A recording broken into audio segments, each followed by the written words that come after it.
First up is Sound of Metal. This movie just came out on Amazon Prime, and it stars Riz Ahmed, Olivia Cookie, my second one of her, and Paul Raci. The basic premise is that dude here is a drummer in a metal band, and he suddenly is losing his hearing. So it's about him dealing with suddenly being deaf. And it's really, really, really good.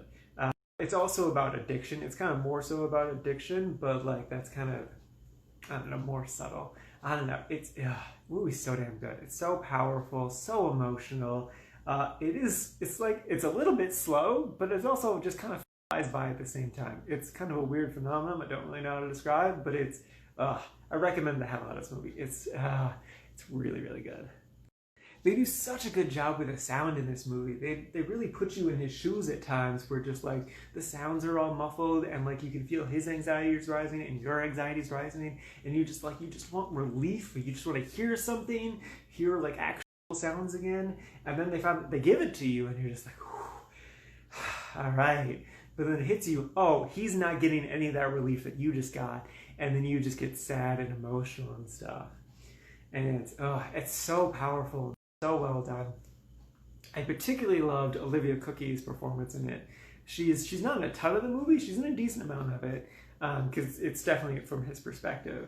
But man, she's so talented. There's one scene near the beginning where they kind of talking about him being deaf, and it's just kind of sinking in for her, and just like there's a shot that just lingers on her face, and you can just see the sadness in her face. She's not crying at all. And it's not because she's like trying to hold back tears. It's more so just like she's in such a state of shock that she just is unable to produce tears. And it's so powerful. And I cried, and it was, man, it was really, really good. I recommend the hell out of this movie. Watch this movie. It's good.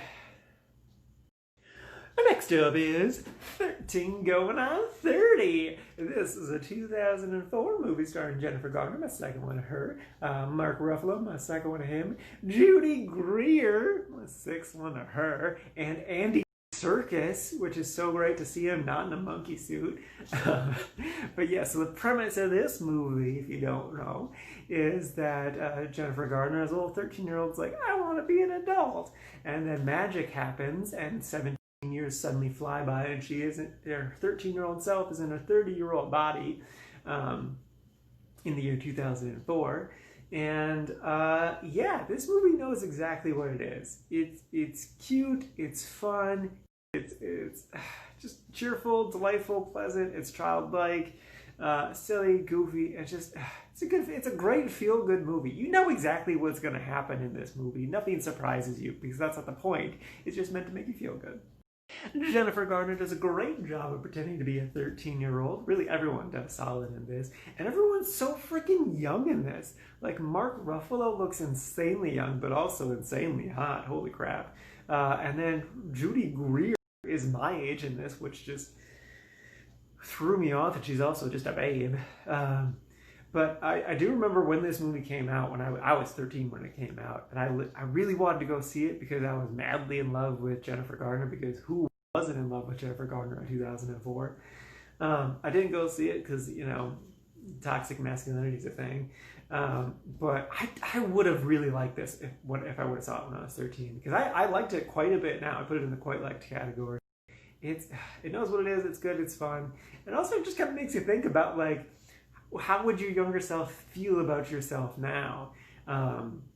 Just personally, I think he would actually really like what I got going on. But yeah. So yeah, if you want a nice feel-good movie, watch the hell out of this. It's so good. It's so solid. Just nice warm fuzzies. Yeah, good times. And lastly is Mank. This movie also just came out on streaming on Netflix, and it is directed by David Fincher. It's written by his dad, and it stars Gary Oldman, my fourth one of him, and Amanda Seyfried, my third one of her, and then like a bunch of other people. The premise is it's about the guy who wrote or co-wrote the movie Citizen Kane. Mank is his name. The movie's all shot in black and white, and it's the sound design. They did something to make it sound all old-timesy and stuff. I got where they were going for with this movie. It's supposed to be a big homage to Citizen Kane and all that time and stuff. But like, I did not understand this movie, both literally and figuratively. Like I couldn't hear what people were saying sometimes, or just like the way things that people were talking about. I just didn't understand like references they were making or things they were talking about. It was, I don't know, man. I was just bored with this. I felt bad because I was really excited for it. And David Fincher is a great director. This is a big passion project of his. And honestly, I'm sure this movie is going to win a bunch of awards. It deserves it for like set design and costumes and stuff. I just really hope it doesn't win Best Picture. I'd be upset if it won Best Picture. Even though I know Hollywood loves passion projects, especially if they're about like Hollywood themselves. And it's,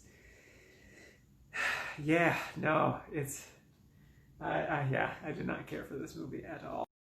I put it in the meh category just because I don't know, I can't put it in the didn't like category. I don't know. I probably should. I'm not going to. I'm committed. It's set in stone, all right? It's over with.